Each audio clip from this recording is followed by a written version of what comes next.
The Synchromystic presents. What is Gnosticism? Gnosticism was a religious movement during the early Christian period. Its beliefs differed in important ways from what became official Christianity. Eventually, the emerging Catholic Church declared Gnosticism a heresy, that is, a deviation from orthodoxy. Gnosticism blended Christian doctrines with ideas taken from other systems of thought. For example, Gnosticism mixed ideas from Judaism with magical notions from Babylon and Chaldea, as well as with mythology borrowed from Egypt, Greece, and Persia. As if that weren't complicated enough, it also contained philosophical concepts such as those derived from Plato and the Stoics. Some of its main ideas were as follows. Number one, that the world was a composite of two fundamental realities, spirit and matter. Number two, that spirit was the locus of everything good, and matter was the cause and nerve center of everything evil.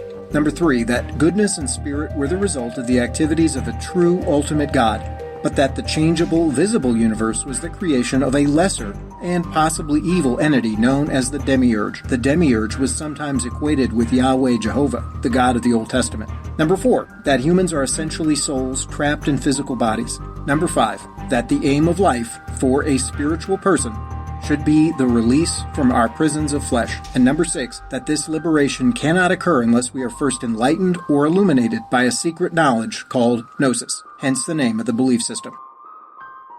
Gnosticism is associated with people like Carpocrates, Mani, Valentinus, and Simon Magus, its presumed founder. Most of these men were theologians, that is, they studied and articulated doctrines having to do with God. Gnosticism arose primarily in the Mediterranean region. This included parts of southern Europe, such as Greece and Rome, parts of North Africa, for example, the Egyptian city of Alexandria, and points further east, like the Levant, and what we today call Turkey. Gnosticism's precise origins are not fully understood, but it seems to have crystallized starting in the late 1st century, and it flourished in the 2nd. By the 3rd century, the initial Gnostic movements had begun to die down.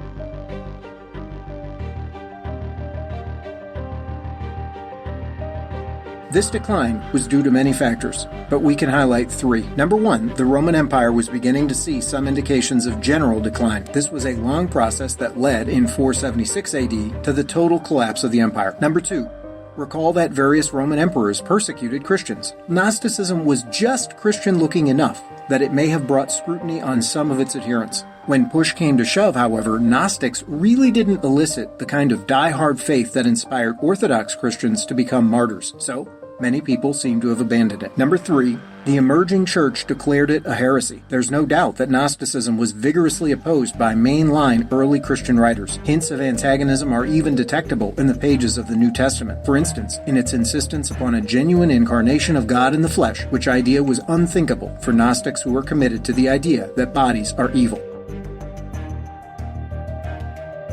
For many years, our picture of Gnosticism was informed by its ideological enemies. Chiefly, this included 2nd to 3rd century church fathers like Irenaeus, Tertullian, and Hippolytus, as well as later writers like Epiphanius, Eusebius, and Jerome. Some of these men likely had first-hand contact with Gnostics, others probably did not. The situation changed dramatically in the 20th century. In 1945, a library of ancient texts was unearthed in jars discovered in an Egyptian town called Nag Hammadi. Among the obvious Gnostic documents were the Apocryphon of John, the Dialogue of the Savior, the Gospel of Philip, the Gospel of Truth, and the second treatise of the Great Seth. Other books are harder to classify, such as the Apocryphon of James, the Gospel of Thomas, and the Treatise on the Resurrection. Not all the Nag Hammadi manuscripts were Gnostic. For example, investigators located the Asclepius, a book in the Corpus Hermeticum, as well as an extract from Plato's Republic. And this further complicates things since Gnosticism interacted and mixed with other related systems such as Hermeticism, or the lore surrounding the legendary figure called Hermes Trismegistus, and Neoplatonism,